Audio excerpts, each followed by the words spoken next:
Bonjour les amis et bienvenue dans cette deuxième vidéo où on va aborder ensemble le tarot d'un point de vue alchimique. Alors le tarot, on peut l'envisager, l'interpréter de différentes façons, donc d'un point de vue psychologique, un peu comme l'a fait Jodorowsky avec son interprétation, son fameux livre sur le tarot de Marseille. On peut aussi l'interpréter un peu comme un thème astral en créant notre référentiel de naissance. Où là on va avoir des lames qui vont correspondre un petit peu aux maisons qu'on va avoir dans le thème astrologique, et on peut aussi l'interpréter d'une manière alchimique. Donc dans le tarot, et moi je vais vous parler juste des 22 arcanes majeures, donc on a 22 arcanes majeures qui vont du 1 au 21, ou admettons le 22 pour le mat, ou le 0 pour le mat, ça va être des écoles très très différentes, et à chacun d'y voir ce qu'il a bien envie d'y voir. Donc aujourd'hui je vais vous parler du diable, qui est la lame numéro 15, et je ne vous parlerai pas du tarot, je ne ferai pas des vidéos chiffre par chiffre et dans le sens 1, 2, 3, 4, 5, 6, parce que en alchimie, c'est une science hermétique, donc c'est une science où les choses sont cachées. Donc il va de soi que les arcanes majeures ne sont absolument pas mises dans l'ordre et qu'il va falloir en fait s'amuser à recomposer. C'est un peu comme un puzzle qu'on va remettre. Mais aussi en alchimie, il y a des opérations qu'on va faire et il y a des opérations sur lesquelles on va revenir fréquemment. Donc il n'est pas rare d'entendre parler chez les alchimistes que c'est au bout de 20 ans qu'ils ont découvert la matière première, au bout de 40 ans le secret du feu, des choses comme ça. Donc effectivement cela va nous demander de revivre certaines arcanes plusieurs fois jusqu'à trouver certaines choses, et à ce moment-là on s'ouvrira à la possibilité de créer le grand œuvre. Voilà, vous verrez, je vais vous mettre trois images, trois illustrations du tarot de Marseille, donc enfin du tarot. La première, ça va être une image, le diable d'Aleister Crowley, qui est un tarot qui est typiquement ésotérique. La deuxième, ça va être le tarot par Oswald Vrit, et on termine par le tarot classique de Grimaud. Voilà, je vous laisse à l'interprétation, et je vous souhaite une bonne écoute. Alors, qu'entendons-nous par le diable? Alors déjà, le diable, on lui donne plusieurs noms. On va l'appeler Satan, Belzébuth ou Lucifer. Il aura, certains vont l'appeler la bête aussi, ce genre de choses. Alors Lucifer, il faut savoir que ce nom-là signifie le porteur de lumière. Quand on regarde les trois tarots qui sont face à vous, on a la lumière au front dans le tarot de Oswald Vrit, qui représente une étoile à 5 branches, donc la quintessence au sein de la tête de ce bouc. On a le corps blanc pour les deux autres. Alors principalement, on a le bouc tout blanc chez Aleister Crowley. Donc ça, c'est vraiment la représentation, le blanc en alchimie, c'est la représentation de la lumière.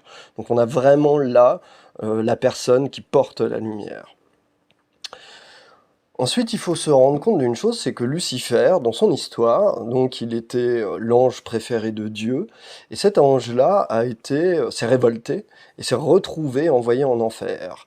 Donc c'est aussi la lumière qui va descendre sur Terre et qui, par densification, sera entourée de matière et ne sera plus vue par des yeux, on va dire, mortels. Donc il va falloir, et ça va être un peu le but du jeu pour l'alchimiste, d'aller réveiller cette matière, d'aller chercher la lumière au sein de ces ténèbres, donc de peler la matière, d'ouvrir la matière, c'est ce qu'on va dire en alchimie, on va ouvrir la matière pour laisser cette matière se faire traverser par la lumière. Et donc cette lumière, elle va être autant de soi-même par l'opérant que autant de la matière. Notre matière va être nous-mêmes en fait. C'est-à-dire elle va être le reflet. La matière qu'on travaille au laboratoire, finalement, ce n'est que nous-mêmes. Mais cette matière, que ce soit l'antimoine, que ce soit les plantes, que ce soit d'autres matières, parce qu'on peut tout utiliser en alchimie, ce ne sera que le reflet, le miroir de notre propre chemin intérieur. Donc notre cher Lucifer, notre cher diable, c'est une invitation à devenir des porteurs de lumière. On voit en bas différents personnages au pied de ce diable. On remarquera que sur chacune des cartes, on va avoir et des personnages masculins et des personnages féminins. Ils vont être soit attachés, si j'ose dire, ou encerclés dans le cas de Aleister Crowley. Et bien ça va être la représentation de ce qui nous a servi. Ça va être ça va être les nœuds qu'on a à l'intérieur de nous, les schémas répétitifs que l'on a, les croyances que l'on a. Voilà, ces petits personnages-là vont aussi représenter et le masculin et le féminin, car chaque être humain euh, est composé de deux polarités. Une polarité masculine qui va aller de l'intérieur vers l'extérieur, et une polarité féminine qui va aller de l'intérieur, qui va aller de l'extérieur vers l'intérieur. Pardon, excusez-moi. Et chaque chose est composée de ces deux polarités. C'est-à-dire qu'un homme va être manifesté par un pôle masculin, mais intérieurement, il aura un pôle féminin, et inversement pour la femme. Donc cette lame nous dit aussi qu'il faut unir les deux. Alors comment on va unir les deux? Bon, il y a plusieurs choses à voir sur ces différentes lames. Dans le tarot d'Oswald Vrit et puis dans le Grimoire, on voit une épée au-dessus de l'homme et du feu. Pour Oswald, il a un bâton qui est enflammé. Donc ça, c'est vraiment le principe masculin. En alchimie, c'est le principe soufre. On va avoir une main levée vers le ciel au-dessus du principe féminin. Donc là, on est dans quelque chose de très aérien, de volatile. Donc Mercure, le principe féminin de l'œuvre, soufre et Mercure. Et à un moment, dans notre œuvre alchimique, il va falloir qu'on fasse le mariage alchimique, les noces chimiques, et qu'on allie en même quantité soufre et Mercure, pour donner ensuite naissance à l'enfant. Dans le tarot de Thoth, on voit les deux principes, en bas aussi, et ces deux principes sont englobés par une espèce de colonne qui monte au ciel. Alors cette colonne, en fait, c'est un arbre, c'est l'arbre cosmique. Mais si ça monte, cela nous représente quelque chose de volatile. Donc les deux vont être sublimés par le feu. Ces deux principes-là vont être sublimés par le feu. Et on voit aussi une chose dans ce diable, principalement sur Grimaud et Oswald, c'est que ce diable est lui-même androgyne. C'est-à-dire qu'on va avoir une poitrine représentée sur celui de Grimaud avec le sexe masculin en bas, et on va avoir un peu la même chose aussi chez Oswald Vrit. Et on voit d'ailleurs le symbole de Mercure au niveau du sexe dans le diable d'Oswald Vrit. Donc on va dissoudre la matière par le feu pour ensuite la coaguler. Ça, c'est ce qui est marqué sur Oswald Vrit, solver coagula. Donc nous dissolvons la matière, donc on va l'alléger, on va la séparer de l'épée, on va retirer le subtil de l'épée, et on va la coaguler, c'est-à-dire qu'on va la remettre en matière. Alors, une matière, on va dire quelque chose de fixe, ça peut être un liquide comme ça peut être une pierre, par exemple. On voit que Thoth et Oswald Vrit disposent du symbole d'Hermès. On le voit en plein milieu sur Crowley, donc qui est le tarot de Thoth. On voit ce bâton avec ces deux ailes-là qui vont être surmontées de deux petits serpents. Donc là, on a vraiment aussi le symbole d'Hermès. Alors après, il y a une chose qui est très intéressante dans ce personnage-là, qui est le bouc, qu'on voit aussi chez Oswald Vrit, c'est que ce bouc, le diable, il peut être aussi apparenté au dieu Pan. Et le dieu Pan, on le représente comme un satyre. Il faut savoir que le dieu Pan, dans la mythologie grecque, en fait, c'est le fils d'Hermès. Voilà, c'est le fils d'Hermès, il va être lié à la fertilité, à la sexualité, et au cycle naturel. Et c'est l'intelligence de la nature. Dans Oswald Vrit, on voit que là où est posé le symbole d'Hermès, c'est au niveau de son sexe, et toutes ses jambes, toute cette partie-là est verte, ce qui symbolise que l'œuvre n'est pas mûre. Mais que pour arriver à faire mûrir cette œuvre, il va falloir faire circuler la matière. Et pour la faire circuler, ben c'est simple. Pour pouvoir la purifier, la matière, il va falloir qu'on fasse solver coagula. Et c'est un mouvement. Et on le voit même avec le tarot de Thoth, on voit au-dessus des deux figures masculines et féminines, on voit comme des vapeurs, on voit quelque chose qui monte vers le ciel, et qui va traverser, si on regarde tout en haut du tarot de Thoth, on va voir comme un grand cercle blanc au-dessus duquel il y a comme des eaux. C'est certainement la représentation des eaux cosmiques. Voilà, donc il faut allier le principe masculin et féminin tout en sublimant la matière. Voilà. Et ça va être... Et on le voit aussi le mouvement dans les cornes, si vous regardez bien le tarot de Thoth, donc le plus à gauche, on le voit dans les cornes qui sont en spirale. Donc il y a un mouvement perpétuel. Et donc cette opération-là va être une opération qu'on va faire, qu'on va refaire. C'est comme si on pelait un oignon, et ben en fait on va peler couche après couche jusqu'à arriver au centre et y découvrir la lumière.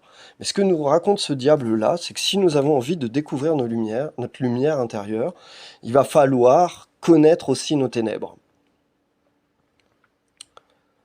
Donc nous sommes invités ici par le diable à séparer, à dissoudre nos schémas, à briser nos chaînes et à devenir ainsi des porteurs de lumière. D'ailleurs, on remarquera en bas sur les deux petits personnages qui sont attachés par un lien, sur Oswald Vrit et puis le Grimaud, qu'il n'y a pas véritablement de nœud qui les tiennent. Vous voyez, au niveau du cou, de ces choses comme ça. Donc finalement, ces deux personnages-là pourraient être libres, c'est eux qui décident de t'asservir. Ils sont pas asservis par le diable, ils sont asservis par l'énergie, si j'ose dire, du diable, c'est-à-dire par toutes leurs croyances. Alors on peut le voir aussi sur la tête du bouc d'Oswald Vrit, qui est toute rouge, avec cette quintessence au milieu, blanche. Donc ça va être tout le mental, le feu du mental, toutes nos croyances, tout ce qu'on croit sur nous-mêmes, hein, aussi qui va être représenté. Bah, au sein de tout ça se trouve aussi la quintessence. Ordonnez-vous à l'intérieur de vous-même, utilisez tous ces moments inconfortables pour y trouver de la joie. Le but du jeu, ça va pas être de nettoyer, comme certains ont tendance à le dire, de nettoyer, c'est-à-dire comme si on était sale. Non, non, ça va être de se servir de ça, de ces moments-là, pour y trouver quelque chose de beau à l'intérieur. Et d'une certaine manière, sans avoir un côté sadomasochiste, hein, mais se féliciter de vivre des moments intenses parfois et inconfortables, parce que ça va nous permettre d'aller trouver le beau là-dedans. Voilà, si je vis pleinement mon sentiment d'injustice, eh ben je sais aussi que mon sentiment d'injustice, il va me permettre d'être juste avec les autres. Et qu'à l'intérieur de ce sentiment d'injustice, eh ben il y a la justice. L'un ne va pas sans l'autre. Nous sommes dans un monde fait de dualité. Et ben juste poser notre regard sur ok, ça va pas en ce moment, comment est-ce que je peux sublimer ce qui va pas en ce moment? Qu'est-ce que cela m'apprend? Et juste se poser, rester au calme. On est en colère, on vit cette colère-là, parce que comme ça la fait sortir. Cette colère-là, à ce moment-là, en sortant comme ça, elle va devenir beaucoup plus volatile. Alors, vous mettez pas en colère sur les gens à côté de vous, hein, je parle ça vraiment. Enfermez-vous dans votre laboratoire, dans votre oratoire, apprenez de votre colère, quoi. Et recentrez-vous. On a vraiment le bâton d'Hermès, là, quand on regarde sur principalement le tarot de Thoth, qui est au centre des deux polarités et qui descend profondément dans la Terre. Donc il est ancré, hein, ce bâton, hein, ce diable, il est ancré.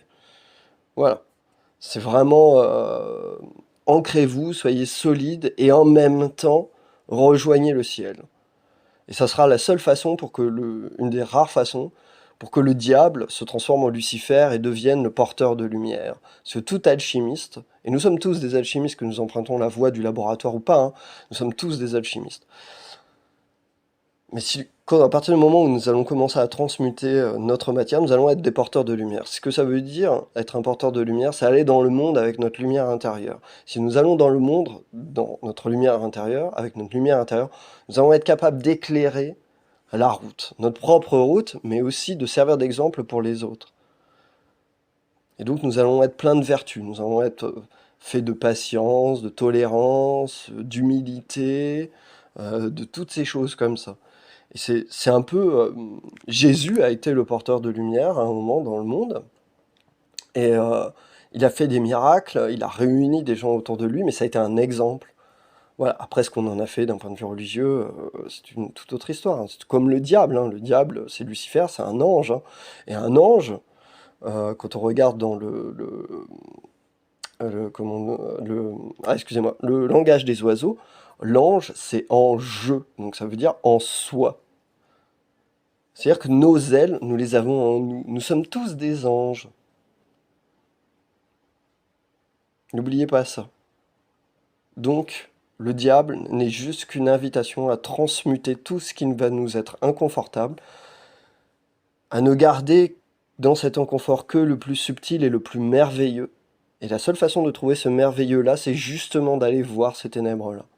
Et ainsi, nous allons tous devenir des porteurs de lumière. Et ça va être une des façons de construire aussi un monde meilleur pour les générations futures et pour notre génération aussi. Voilà, donc ce diable n'est pas si diabolique, ni si satanique.